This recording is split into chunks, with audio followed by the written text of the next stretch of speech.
今日も一日お疲れ様。お疲れジャパニーズのゆりこです。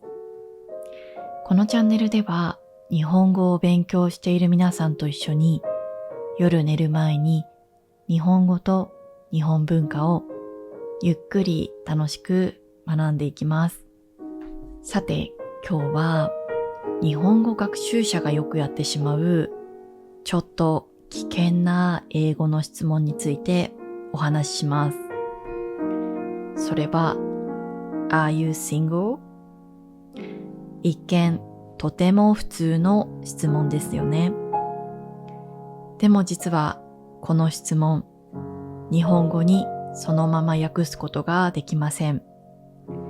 そして多くの場合、誤解を生む質問になります。チャット GPT や Google 翻訳で調べると、Are you single? は独身ですかと出てくることが多いです。でも実はこれは間違いです。日本語の独身は法的に結婚していない状態を指します。つまり彼氏がいても、長く付き合っている恋人がいても、婚約中でも結婚していなければ独身です。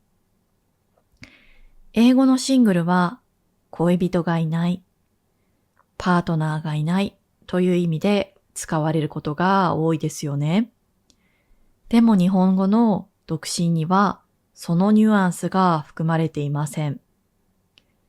もし日本語で正確に聞きたいなら、質問は分ける必要があります。彼氏はいますか？結婚していますか？しかし、この2つは全く別の質問ですね。そして、ここが一番大切なポイントです。実は日本では、気になる相手にパートナーがいるかを直接聞くこと自体がかなり微妙な場合があります。なぜなら、探られている？距離を詰められている？答えを強制されている？そういうふうに感じさせてしまうことがあるからです。そのため、日本語ではパートナーがいるかどうかを直接は聞かないことが多いです。例えば、こんな言い方があります。佐藤さんって本当にモテそうですよね。実はこれは単なる会話のようで質問です。この言葉を言った後で相手は、いやー全然ですよ。もうね、2年以上彼女いないんです。とか、そんなことないです。彼女絶賛募集中です。というふうに言ってもいいし、いやー、まあでもめっちゃ可愛い彼女いますけどね。っていうふうに相手が自分から話してもいい。とにかくね、逃げ道が用意された表現になっています。もう一つ日本語でよく使われる聞き方としては、ライフスタイルから探る聞き方です。佐藤さんは休日は何してるんですか？佐藤さんの趣味は何ですか？ここではパートナーの有無を聞いていません。でも、よく一人で散歩してます。友達とゴルフしてます。彼女と映画を見ることが多いです。こんな感じで、相手が自分のペースで情報を出せる形になっています。もし相手がパートナーがいる場合で、私からのね、好意をそれでも感じた場合には、多分最後の彼女と映画を見ることが多いですと言うと思います。このフレーズをね、聞いたら、私が仮に佐藤さんが大好きだったとしても、佐藤さんには彼女がいるから諦めようっていうふうに思うわけですね。要するに日本語ではそうやって直接は言わないんだけど、あえてね、オープンクエスチョンにすることで相手にね、選択の余地を与えることができます。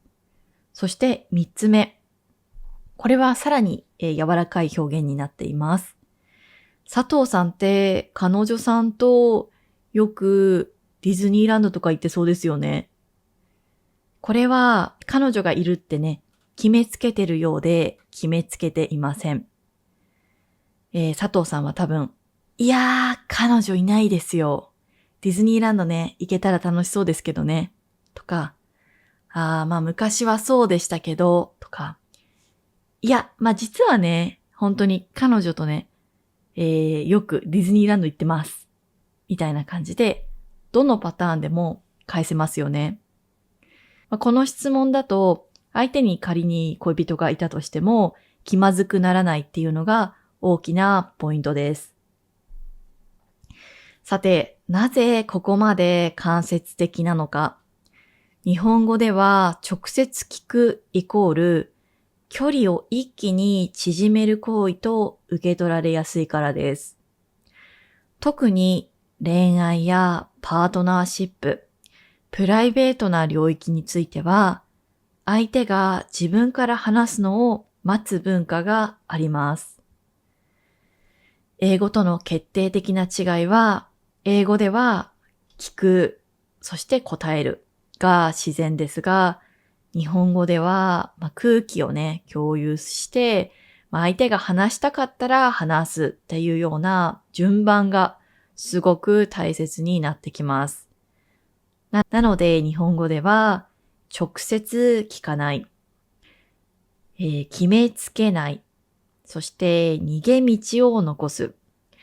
これがね、本当にただの遠回しなね、間接的な表現なのではなくて、相手の選択権を守るための思いやりになっています。日本語では答えを引き出すっていうことよりも、答えない相手の自由を残すことの方を大切にしているかもしれません。なので皆さん、Are you single?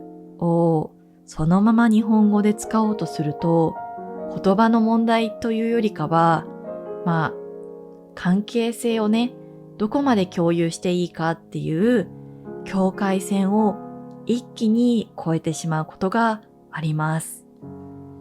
多分皆さんが陥る多くの日本語における失敗は文法ミスではありません。多くの場合は距離感のミスかもしれません。日本語を話すということは正しい言葉を選ぶことではなくてね、相手が安心して黙っていられる余白を残すこと、それがまさに日本語のコミュニケーションかもしれません。ちょっとね、今日の授業は難しかったかもしれませんが、日本語では、Are you single? とね、聞かないのがポイント。相手がね、彼女がいてもいなくても気まずくならない質問を質問っぽくなく自然に聞き出すことがポイントです。ということでね、今日も最後まで授業お疲れ様でした。皆さん今日はゆっくり休んでまた次の授業に備えてね。それではおやすみなさい。